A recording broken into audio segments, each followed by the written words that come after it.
Hello students, welcome to you in Prince Education Hub Seeker. This is your science period. Today we have start chapter number 18. Name is Indian Scientist Biography and Achievement. तो आज हम बेटा एक नया chapter start कर रहे हैं जिसका नाम क्या है, इंडियन साइंटिस्ट. तो आज हम इंडियन साइंटिस्ट के बारे में पढ़ेंगे कि हमारे पास जो इंडियन साइंटिस्ट थे, चाहे वो मॉडर्न के हों चाहे वो एंशियंट टाइम्स के हों, ठीक है, उनकी बायोग्राफी के बारे में पढ़ेंगे कुछ साइंटिस्ट की, और उनकी अचीवमेंट्स के बारे में वन बाय वन डिस्कस करेंगे. इंडियन साइंटिस्ट की बायोग्राफी और अचीवमेंट को पढ़ने से पहले हम फर्स्टली डिस्कस करते हैं टू टाइप की साइंस के बारे में, ठीक है. एक होता है हमारे पास बेसिक साइंस और एक होता है अप्लाइड साइंस, ठीक है. बेसिक साइंस की अगर हम बात करें तो डेफिनेशन इसकी क्या है, समझ ध्यान से. What is the meaning of basic science? Basic science leads to the development of scientific thinking, understanding and information. जो हमारे पास बेसिक साइंस होती है बेटा, वो मेनली लीड करती है किसको, किसी चीज़ की डेवलपमेंट को या साइंटिफिक थिंकिंग को, या हम किसी चीज़ की अंडरस्टैंडिंग करना या किसी चीज़ के बारे में इंफॉर्मेशन गेटिंग करना, उसके बारे में जो भी काम करती है वो हमारे पास कौन सी करती है बेटा, बेसिक साइंस. तो बेसिक साइंस नॉर्मली कहेंगे जैसे मान लो कि किसी भी ऑब्जेक्ट के ऊपर या किसी भी हमारे पास कोई भी सब्सटेंस है उसके ऊपर डिस्कवरी कर रहे हैं, उसके बारे में नॉलेज ले रहे हैं, ठीक है. धीरे धीरे हम उसका कुछ ना कुछ कंक्लूजन निकालेंगे अपनी थिंकिंग से, इंफॉर्मेशन से और अंडरस्टैंडिंग से. तो वो हमारे पास क्या होगी बेटा, बेसिक साइंस होगी, ठीक है. उसके बाद आती है हमारे पास दूसरा जो टाइप है इसका, अप्लाइड साइंस. अप्लाइड साइंस क्या होती है, सुनो ध्यान से. अप्लाइड साइंस को हम कहते हैं क्वालिटेटिव इफेक्ट, ठीक है. क्वालिटेटिव साइंस होती है ये. क्वालिटेटिव मीन्स मान लो कि जो बेसिक साइंस से हमें कुछ ना कुछ लिया है, ठीक है, अब उसको किसी ना किसी चीज़ के ऊपर अप्लाई करना है, ठीक है. मान लो कि जो हमने डिस्कवरी की है, ठीक है, उसको किसी ना किसी वे में हमने क्या करना है, अप्लाई करना है. वो हमारे पास क्या होती है बेटा, अप्लाइड साइंस होती है. और जो अप्लाइड साइंस होती है वो हमारी कंट्री की जो इकोनॉमी लेवल होती है उसके ऊपर इफेक्ट डालती है. कैसे? मान लो कि कुछ ना कुछ हम जो चीज़ क्या कर रहे हैं, डिस्कवरी कर रहे हैं किसी ना किसी चीज़ की, ठीक है. आजकल देखा जाए तो ईयर टू ईयर क्या हो रहा है, पहले हमारे पास क्या थे, बिल्कुल सिंपल फ़ोन थे, फिर धीरे धीरे स्मार्टफोन आने लग गए, ठीक है. तो धीरे धीरे क्या हो रही है, डिस्कवरी हो रही है, जिसकी वजह से हमारे पास क्या हो रहा है, जैसे जैसे हमारे पास डिस्कवरी हो रही है वैसे वैसे हमारे पास जो इकोनॉमी लेवल है किसी भी कंट्री का, उसके अंदर क्या आ रहा है, सुधार आ रहा है, ठीक है. तो हमारे पास बेसिक साइंस और अप्लाइड साइंस के बारे में आपको पता लग गया है. अब नेक्स्ट हम पढ़ेंगे इंडियन साइंटिस्ट के बारे में कि इंडियन साइंटिस्ट कौन कौन से हैं, उनकी बायोग्राफी क्या थी और उन्होंने किस फील्ड के अंदर, साइंस की किस फील्ड के अंदर अचीवमेंट हासिल की, ठीक है. तो वन बाय वन उनके बारे में डिस्कस करते हैं. फर्स्ट हमारे पास इंडियन साइंटिस्ट हैं बेटा सुश्रुता, ठीक है. फर्स्ट जो इंडियन साइंटिस्ट हैं इनके बारे में, इनकी बायोग्राफी और अचीवमेंट्स के बारे में हम डिस्कस करेंगे. सबसे पहले हम जानते हैं कि हमारे पास ये जो हमारे पास सुश्रुता जी थे, इनका जो जन्म हुआ था, सबसे पहले बोर्न कब हुआ था इनका, 600 BC में, ठीक है. फिर हम बात करते हैं कि ये हमारे पास वंशज थे किसके, विश्वामित्र जी के. ओके, सभी ने पढ़ा होगा ऋषि विश्वामित्र के बारे में, ठीक है. ये इनके वंशज थे. 600 BC के अंदर इनका क्या हुआ था, बोर्न हुआ था, ठीक है. और इनकी जो मेडिकल नॉलेज थी, मेडिकल की जो स्टडी की थी, इन्होंने कहाँ से की थी बेटा, धन्वंतरी आश्रम से, ठीक है. याद रख लेना, मोस्ट इंपॉर्टेंट पॉइंट है, कई बार एग्जाम के अंदर आ जाता है, ठीक है. धन्वंतरी आश्रम से क्या की थी इन्होंने, मेडिकल की स्टडी की थी, ठीक है. उसके बाद हमारे पास क्या थे, ये बेटा फर्स्ट पर्सन थे जिन्होंने हमें मेडिकल सर्जरी के बारे में बताया कि सर्जरी किस प्रकार से की जाती है, ठीक है. पूरे वर्ल्ड को सबसे पहले ये फर्स्ट पर्सन थे जिन्होंने बताया कि जो हमारे पास मेडिकल सर्जरी है वो किस तरह से होती है, ठीक है. उसके बाद हमारे पास क्या था, ये फर्स्ट हमारे पास सर्जन बने थे. एक चीज और है हमारे पास, ये फर्स्ट सर्जन बने थे जिन्होंने फर्स्ट बार क्या किया था बेटा, ऑपरेशन किया था, ठीक है. और वो ऑपरेशन जो था वो सक्सेसफुल रहा था किसके ऊपर, सर्जरी के ऊपर, ठीक है. इसलिए इनको क्या बोला जाता है बेटा, plastic, father of plastic surgery. ध्यान दे लेना, ये हमारे पास क्या थे बेटा, हमारे वर्ल्ड के फर्स्ट सर्जन थे जिन्होंने फर्स्ट जो ऑपरेशन किया था किसके ऊपर, सर्जरी के अंडर, ठीक है, वो सक्सेसफुल रहा था. इसलिए इनको क्या बोला जाता है बेटा, फादर ऑफ प्लास्टिक सर्जरी. और इन्होंने अपने जो बेसिक इंस्ट्रूमेंट होते हैं उनकी हेल्प से ही सर्जरी की थी. उसके बाद हम करते हैं इसके बारे में कि जो हमारे पास क्या था, इन्होंने फर्स्ट बुक लिखी थी जिसका नाम क्या था, सुश्रुता संहिता, ठीक है, याद रख लेना इसको। इनकी जो फर्स्ट बुक थी वो कौन सी थी बेटा? सुश्रुता संहिता। इस बुक के अंदर उन्होंने पूरा का पूरा बताया था कि सर्जरी का प्रोसेस कैसे होता है। इसका पूरी की पूरी डिटेल दे रखी थी कि हमारे पास जो सर्जरी में कौन कौन से हम इंस्ट्रूमेंट ले सकते हैं, किस तरह से सर्जरी कर सकते हैं, इस तरह का पूरी की पूरी जो नॉलेज थी मेडिकल साइंस के बारे में वो सुश्रुता संहिता के अंदर दे रखी थी, ठीक है। फिर हम बात करते हैं इसके अंदर, आपने ये जान लिया कि सुश्रुता जो संहिता थी हमारे पास, ये जो बुक थी बेटा किसके ऊपर थी? सर्जरी के ऊपर थी। ये जो बुक थी बाद में काफ़ी सारी लैंग्वेज के अंदर भी इनको ट्रांसलेशन किया गया था। ये बात भी आपने याद रख लेनी है कि जो हमारे पास सुश्रुता संहिता जो बुक थी बेटा, उसका जो ट्रांसलेशन था काफ़ी सारी लैंग्वेज के अंदर हुआ है। अरेबिक, ठीक है, जर्मन लैंग्वेज या फ्रेंच लैंग्वेज, उनके अंदर इनका क्या हुआ था बेटा? ट्रांसलेशन हुआ था, ठीक है। उसके बाद आपको पता है ये नाम आपने सुन रखा होगा बेटा, जोसेफ लिस्टर, ठीक है। जोसेफ लिस्टर का नाम सभी ने सुन रखा होगा। इन्होंने हमें बताया था कि जब हम किसी चीज़ की सर्जरी करते हैं, ठीक है, तो उससे पहले हम जो इंस्ट्रूमेंट यूज़ करते हैं उनको क्या कर लेना चाहिए बेटा? अच्छे से वॉश कर लेना चाहिए, ठीक है, क्योंकि उसके अंदर क्या हो जाते हैं, जो बैक्टीरिया होते हैं वो बेटा किल हो जाते हैं, ठीक है। तो जोसेफ लिस्टर ने हमें ये चीज़ बता रखी है कि जब हम सर्जरी करते हैं, ठीक है, तो हमें मेडिकल साइंस के अंदर सबसे पहले क्या करना चाहिए? जो इंस्ट्रूमेंट यूज़ कर रहे हैं उनको क्या करना चाहिए बेटा? पहले अच्छे से वॉश कर लेना चाहिए, ठीक है, क्योंकि उसके अंदर जो बैक्टीरिया होते हैं वो किल हो सकते हैं। लेकिन उससे भी पहले हमें इसके बारे में नॉलेज जो है सुश्रुता संहिता के अंदर मिल जाती है, क्योंकि जोसेफ लिस्टर से भी पहले हमें सुश्रुता ने क्या बताया था कि हमारे पास जो भी इंस्ट्रूमेंट मैं सर्जरी के अंदर यूज़ कर रहा हूँ उसको मैं पहले क्या करता था? वॉश करता था, क्योंकि उसके अंदर जो बैक्टीरिया होते हैं वो किल हो जाते हैं। तो जोसेफ लिस्टर से भी पहले हमारे जो इंडियन साइंटिस्ट थे उन्होंने बताया था कि जो हम इंस्ट्रूमेंट यूज़ करते हैं उनको अच्छे से वॉश कर लेना चाहिए, ओके। उसके बाद आप याद रख लेना, जो लीच होता है, लीच हमारे पास क्या है? आपने सुन रखा होगा काफ़ी लीच जो हमारे पास एक ऐसा ऑर्गेनिज्म होता है जिसका यूज़ पुराने समय के अंदर, एंशिएंट टाइम्स के अंदर ब्लड की क्लोटिंग के लिए किया जाता था, ठीक है। मान लो किसी पर्सन के अंदर ब्लड की क्लोटिंग अच्छे से नहीं हो रही तो उसको लीच दिया जाता था, जिसकी वजह से उसकी ब्लड की क्लोटिंग हो जाती थी, ठीक है। इसके बारे में भी किसने बताया था? सुश्रुता जी ने बताया था। नेक्स्ट हम बात करते हैं इसके अंदर प्लास्टिक सर्जरी के बारे में कि कौन कौन सी प्लास्टिक सर्जरी जो है सुश्रुता जी ने की थी। फर्स्ट बात करते हैं कि जो प्लास्टिक सर्जरी हमारे पास किस किस तरह का ऑपरेशन किया था? नोज के ऊपर, ईयर और लिप्स, ठीक है। इसकी बात होती है किसके अंदर? सुश्रुता संहिता के अंदर। सुश्रुता जो संहिता हमारे पास बुक है बेटा, उसके अंदर डिटेल में दे रखा है कि हम नोज की प्लास्टिक सर्जरी कैसे कर सकते हैं, लिप्स की प्लास्टिक सर्जरी कैसे कर सकते हैं, या हमारे पास जो ईयर होता है उसकी प्लास्टिक सर्जरी हम किस तरह से कर सकते हैं। ऐसा उसका पूरा प्रोसीजर हमारे पास सुश्रुता जो संहिता बुक है उसके अंदर दे रखा है, ठीक है। उसके बाद में मैंने आपको पहले बता रखा है कि इसलिए इनको क्या कहा जाता था बेटा? फादर ऑफ प्लास्टिक सर्जरी, क्योंकि इन्होंने जो बॉडी के जितने भी पार्ट्स है लगभग उनके ऊपर क्या की थी? प्लास्टिक सर्जरी की थी, इसलिए इनको फादर ऑफ प्लास्टिक सर्जरी बोला जाता है, क्योंकि इनके जितने भी ऑपरेशन थे वो सक्सेसफुल रहे थे, ओके। उसके बाद प्लास्टिक सर्जरी में जितने भी इंस्ट्रूमेंट यूज होते हैं, तो कितने इंस्ट्रूमेंट यूज होते थे? 101 इंस्ट्रूमेंट, ठीक है। प्लास्टिक सर्जरी में जो सुश्रुता थे 101 इंस्ट्रूमेंट यूज करते थे। उन इंस्ट्रूमेंट के नाम जो हैं वो भी इस बुक के अंदर दे रखे हैं। उस इंस्ट्रूमेंट के नाम के बारे में हम नहीं जानेंगे क्योंकि हम डिटेल स्टडी नहीं कर रहे, सिर्फ उसकी बायोग्राफी के बारे में पढ़ रहे हैं, ठीक है।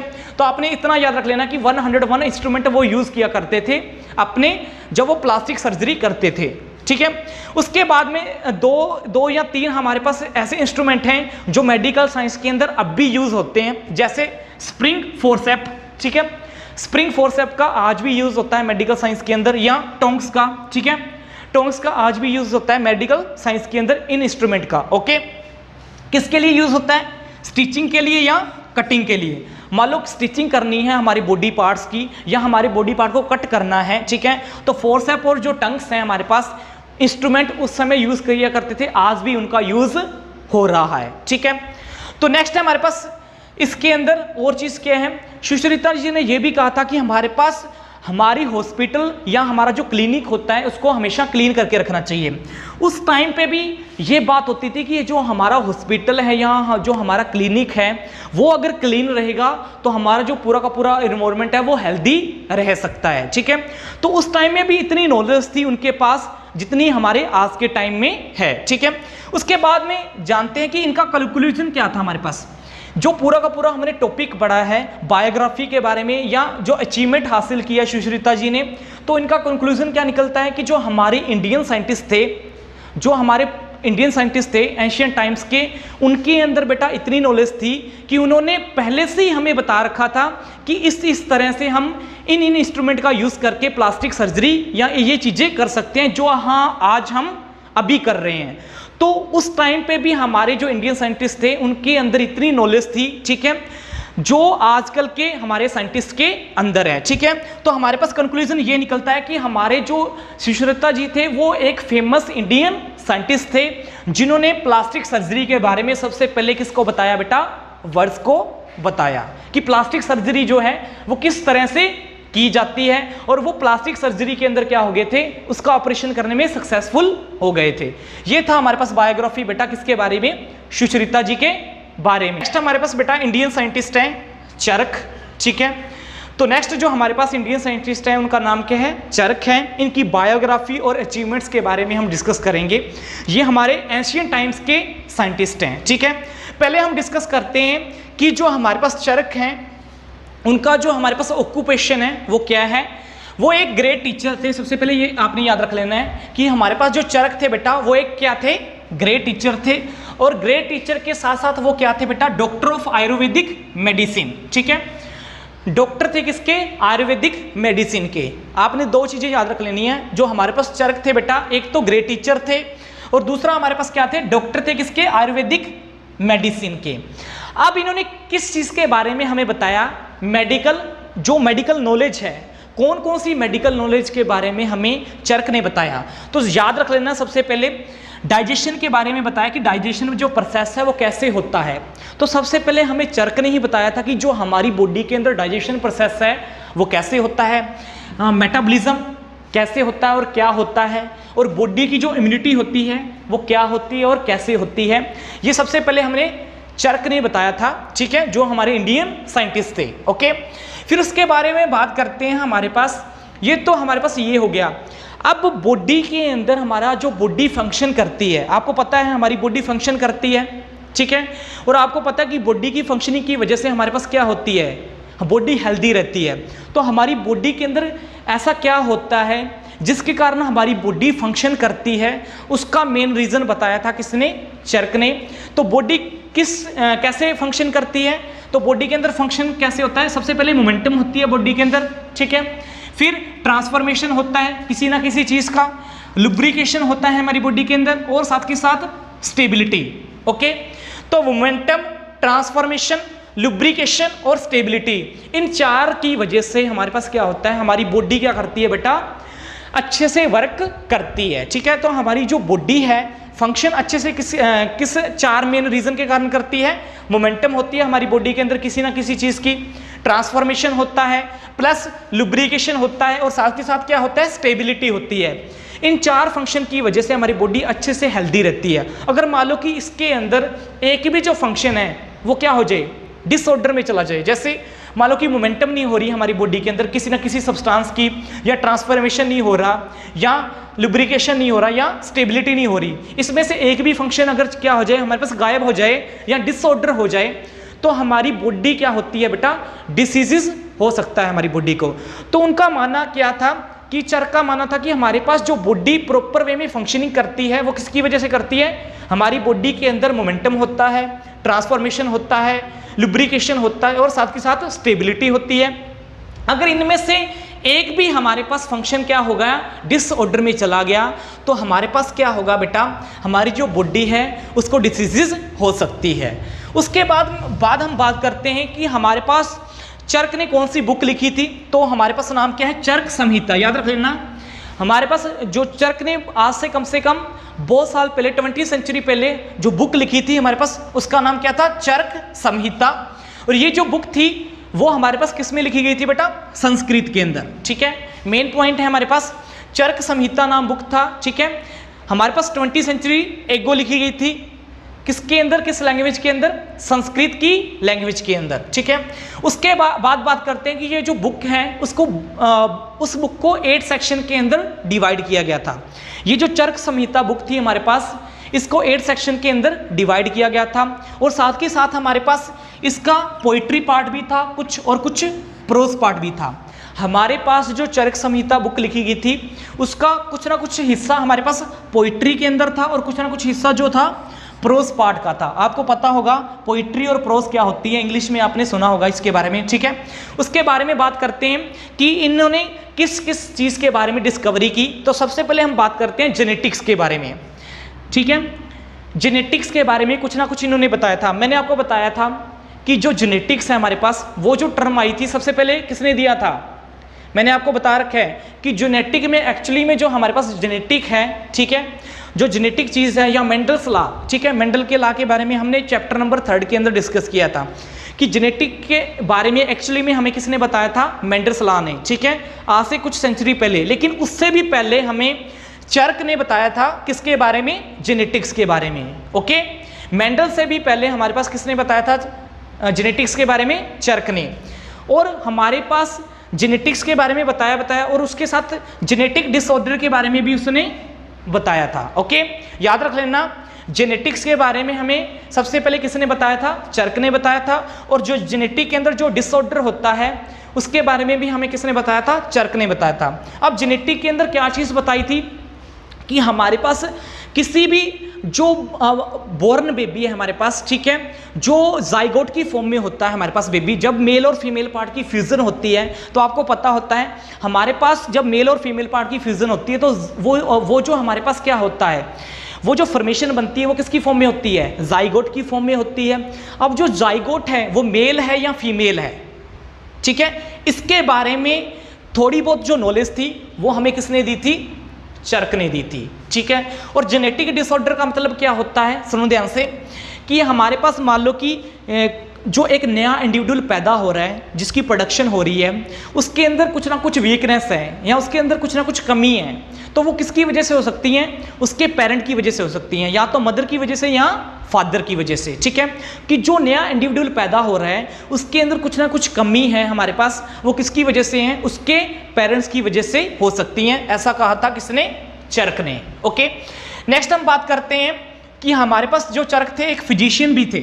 याद रख लेना, हमारे पास जो चर्क थे वो एक क्या थे बेटा? फिजिशियन भी थे। फिजिशियन किससे थे? क्योंकि उन्होंने बताया कि जो हमारे पास हार्ट होता है, जो हमारे पास हार्ट होता है वो हमारी पूरी की पूरी बॉडी को क्या करता है बेटा? कंट्रोल में रखता है। ठीक है, तो हमारे पास चर्क ने क्या बताया था कि जो हमारे पास हार्ट होता है वो हमारी पूरी की पूरी बॉडी को क्या करता है बेटा? कंट्रोल में रखता है, इसलिए उनको क्या बोला जाता है? फिजिशियन भी बोला जाता है। ठीक है, उसके बाद में हम बात करते हैं कि जो चर्क संहिता हमारे पास बुक थी उसके अंदर काफ़ी कुछ लिख रखा था। मैंने आपको बता रखा है कि उसके अंदर रूल्स गाइडलाइंस दे रखे थे कि अगर किसी पर्सन को डॉक्टर बनना है तो उसके लिए क्या क्या रूल्स गाइडलाइंस होनी चाहिए, ऐसा चर्क संहिता के अंदर लिख रखा था। ठीक है, तो चर्क संहिता के अंदर क्या दे रखा था? रूल्स दे रखे थे कि डॉक्टर बनना है तो क्या रूल्स होने चाहिए, गाइडलाइंस दे रखी थी कि किस तरह से डॉक्टर बना जा सकता है। ठीक है, और डॉक्टर को क्या क्या करना चाहिए और क्या क्या नहीं करना चाहिए। जैसे कि डॉक्टर को अपने पेशेंट से क्या नहीं रखनी चाहिए? एनिमिटी नहीं रखनी चाहिए। एनिमिटी मीन्स शत्रुता नहीं रखनी चाहिए। ठीक है, उससे प्रेम प्यार से भाव से रहना चाहिए, उसके अंदर एनिमिटी नहीं होनी चाहिए किसी भी डॉक्टर के अंदर। सबसे पहले ये हमारे पास रूल था। दूसरा रूल हमारे पास ये था कि जो पेशेंट की इंफॉर्मेशन है कि पेशेंट को क्या हुआ है, किस तरह की बीमारी है, आसपास के एरिया के अंदर नहीं फैलनी चाहिए, सिर्फ उसके रिलेटिव को फैल सकती है। ठीक है, बता सकते हैं हम, ठीक है, रिलेटिव को बता सकते हैं, लेकिन पेशेंट की जो बीमारी है, जो डिसीजेज है उसको हो चुकी, वो किसी अदर पर्सन को नहीं पता लगनी चाहिए। ऐसा डॉक्टर के रूल्स जो थे हमारे पास चर्क संहिता के अंदर दे रखे थे कि जो डॉक्टर में क्वालिटी होनी चाहिए वो इस तरह से होनी चाहिए। डॉक्टर किसी भी पेशेंट का शत्रु नहीं होना चाहिए या एनिमिटी नहीं होना चाहिए। दूसरा, जो डॉक्टर हमारे पास होता है उसको हमारे पास क्या होना चाहिए, जितनी भी पेशेंट की जो डिसीजेस की इंफॉर्मेशन है वो किसी दूसरे को ना दे, ऐसा कुछ गाइडलाइंस के बारे में चरक संहिता के अंदर लिख रखा था। ठीक है, उसके बाद में क्या आता है कि जो डॉक्टर है वो बेटा क्या होना चाहिए, विजिलेंट होना चाहिए। ठीक है, डॉक्टर क्या होना चाहिए, विजिलेंट होना चाहिए, उसको अपने प्रोफेशन के बारे में पूरी नॉलेज होनी चाहिए कि एक अच्छा डॉक्टर वही होगा जिसको अपने प्रोफेशन के बारे में क्या होगी, पूरी नॉलेज होगी, चाहे वो किसी भी मेडिकल साइंस के अंदर, चाहे सर्जरी का हो, चाहे किसी भी चीज़ का हो, तो उसको उसके प्रोफेशन के बारे में पूरी नॉलेज होनी चाहिए, विजिलेंट होना चाहिए। ओके, उसके बाद में बात करते हैं कि जो चरक है उनका नाम चरक ही क्यों पड़ा। ठीक है, क्योंकि हमारे पास जो चरक का एक्चुअल में मीनिंग होता है वो होता है टू वॉक, चलते रहना। चरक जो थे हमारे पास, इनका नाम चरक क्यों पड़ा, सुनो ध्यान से।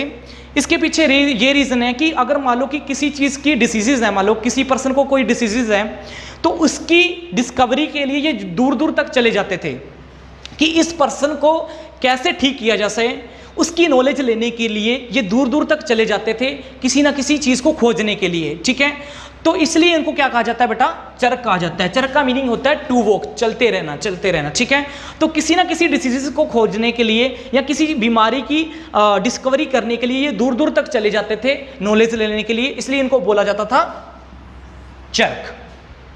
ये हमारे पास था बेटा इंडियन साइंटिस्ट में सेकंड नंबर चरक के बारे में। नेक्स्ट हमारे पास साइंटिस्ट हैं बेटा, इंडियन साइंटिस्ट हैं सीवी रमन। ठीक है, सीवी रमन, इनका जो हमारे पास फुल नेम था वो क्या था, चंद्रशेखर वेक्टर रमन। ठीक है, क्या नाम था फुल नेम, चंद्रशेखर वेक्ट रमन।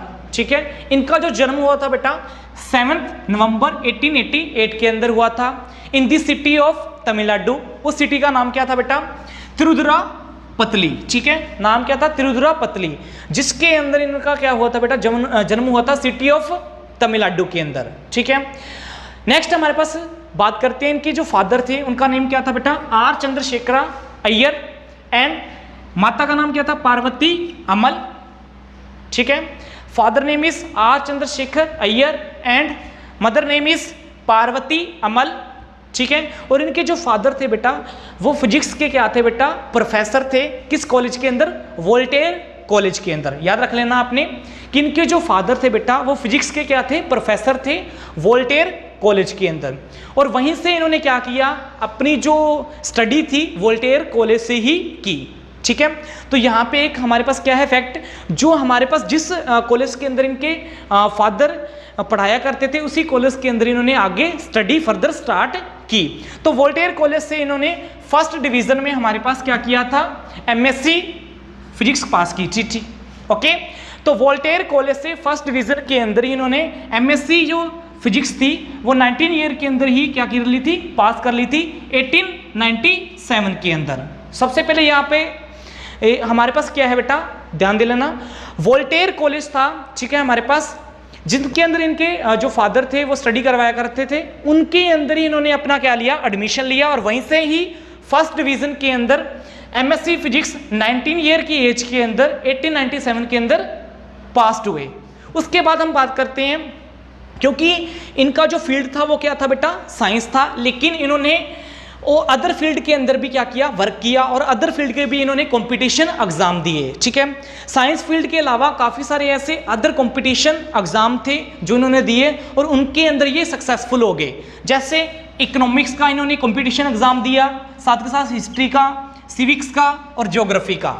तो रमन ने साइंस फील्ड के अलावा अदर जो हमारे पास कंपटीशन एग्जाम होते थे उनके भी एग्जाम दिए, और इकोनॉमिक्स, हिस्ट्री, सिविक्स और ज्योग्राफी के अंदर ये क्या हुए, सक्सेसफुल हुए। ठीक है, उसके बाद ये डिप्टी जनरल अकाउंटेंट बने, किसके अंदर, इन्हें फाइनेंस डिपार्टमेंट ऑफ इंडिया। याद रख लेना, ये डिप्टी जनरल अकाउंटेंट बने थे in the finance department of India. Okay, तो इनको डिप्टी जनरल अकाउंटेंट बनाया गया।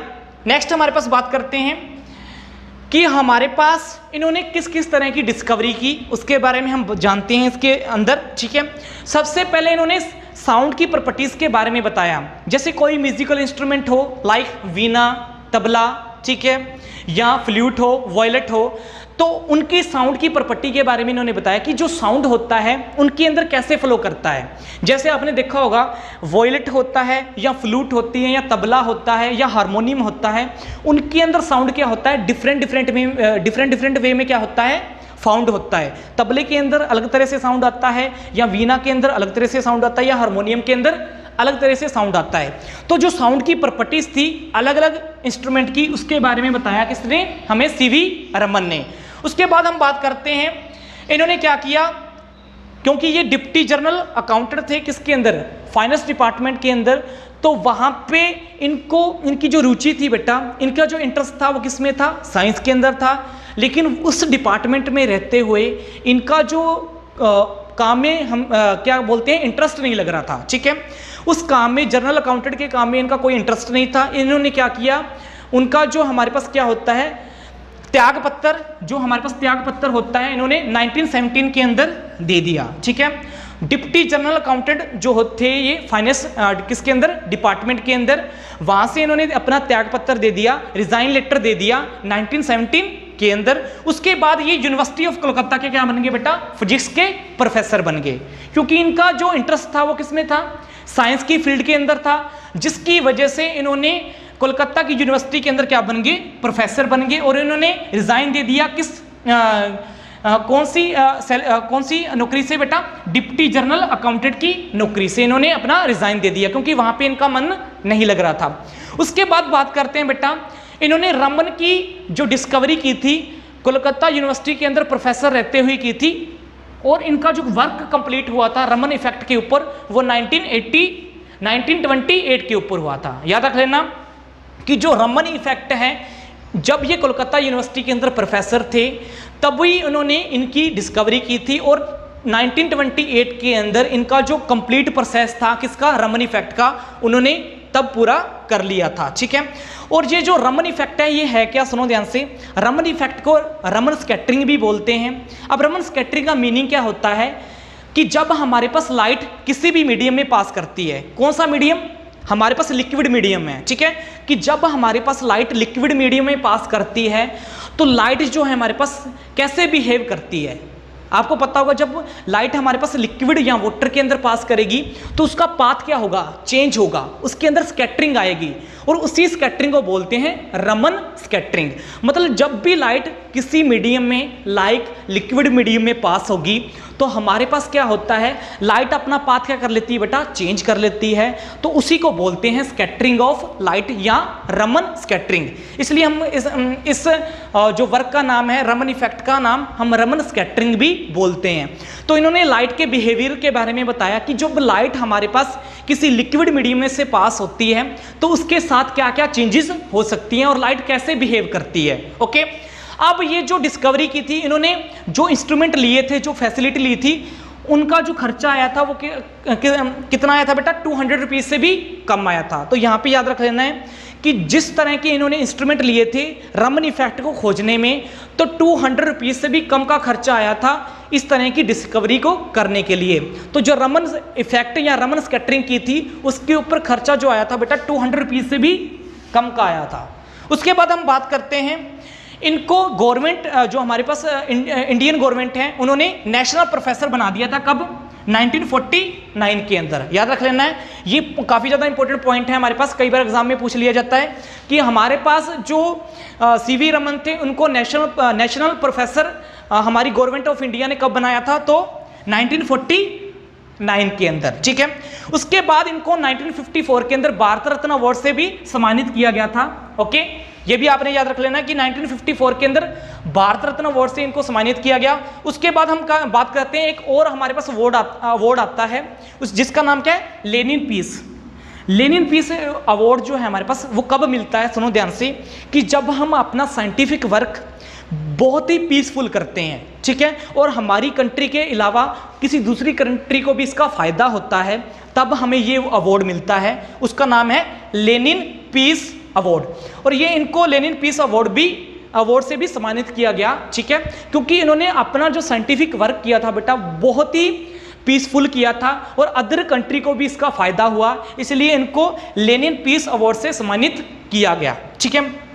उसके बाद में बात करते हैं, कि इन्होंने किसके बारे में और बताया, कि जैसे हम बात करते थे रमन स्कैटरिंग के बारे में बताया या रमन इफेक्ट के बारे में बताया, या हम बात करते हैं साउंड की प्रॉपर्टीज के बारे में बताया कि म्यूजिकल इंस्ट्रूमेंट के अंदर हमारे पास साउंड की प्रॉपर्टीज क्या होती है। ठीक है, अब एक और डिस्कवरी की थी इन्होंने कि हमारे पास जो ब्लू कलर होता है स्काई का या सी का, स्काई और सी का जो ब्लू कलर होता है वो किसकी वजह से होता है, इसके बारे में भी सबसे पहले किसने बताया था, हमें सीवी रमन ने ही बताया था। ठीक है, उसके बाद में इन्होंने डिटेल स्टडी की थी किसके ऊपर, सॉलिड, लिक्विड और गैस के ऊपर। ठीक है, सॉलिड, लिक्विड और गैस की जो प्रॉपर्टीज थी उनके बारे में डिटेल स्टडी में सीवी रमन ने हमें बताया था। ठीक है, उसके बारे में बात करते हैं कि काफ़ी सारी डिस्कवरी ऐसी है जैसे magnetic field surgery, X-ray structure. ठीक है, इनके बारे में भी किसने बताया था हमें बेटा, सबसे पहले सीवी रमन ने ही बताया था। उसके बाद हम बात करते हैं 20 नवंबर 1970 के अंदर ये डाइड हो चुके थे। ठीक है, कब इनका जो डाइड हुआ था वो कब हुआ था, 20 नवंबर 1970 के अंदर। ठीक है, अब इनके ऑनर में, इनके रिस्पेक्ट में हर साल बेटा 20 फरवरी को हम क्या मनाते हैं बेटा, साइंस डे सेलिब्रेट करते हैं। तो इनके रिस्पेक्ट में, इनके ऑनर में, क्योंकि इन्होंने हमें बहुत कुछ दिया है साइंस की फील्ड में, हमारे इंडियन कल्चर को या हमारी इंडियन जो भी हमारे पास इंडिया है, ठीक है, उसको बहुत सारा इन्होंने साइंस की फील्ड में बहुत सारा ऐसा वर्क दिया है जो हमारे को एक प्राउड फील करवाता है। इनके ऑनर में या इनके रिस्पेक्ट में हम क्या मनाते हैं बेटा, 20 फरवरी को साइंस डे सेलिब्रेट करते हैं। ठीक है, ये तो थे हमारे पास बेटा सीवी रमन के बारे में। ठीक है, सीवी रमन के बारे में सबसे पहले क्या था, सुनो ध्यान से दोबारा से, कि सीवी रमन जो थे उनका नाम क्या था, फुल चंद्रशेखर वेंकटम रमन। ठीक है, इनका जन्म क्या हुआ था 1808 के अंदर। ठीक है, तिरुचिरापल्ली तमिलनाडु के अंदर। ठीक है, इनके फादर का नाम क्या था, आर चंद्रशेखर अय्यर, माता का नाम क्या था, पार्वती अमल। ठीक है, इनके फादर क्या थे, फिजिक्स के क्या थे हमारे पास, प्रोफेसर थे। इन्होंने फर्स्ट डिवीजन से एमएससी जो पास की थी वो कहाँ से की थी, अपने फादर के कॉलेज से की थी, जिसका नाम क्या था, वोल्टेयर कॉलेज। उसके बाद में बात करते हैं कि इन्होंने कंपटीशन एग्जाम दिए किसी अदर फील्ड के साइंस के अलावा, जैसे लाइक इकोनॉमिक्स, हिस्ट्री, सिविक्स और ज्योग्राफी, और उसके साथ साथ इनको फिर बाद में डिप्टी जनरल अकाउंटेंट बनाया गया।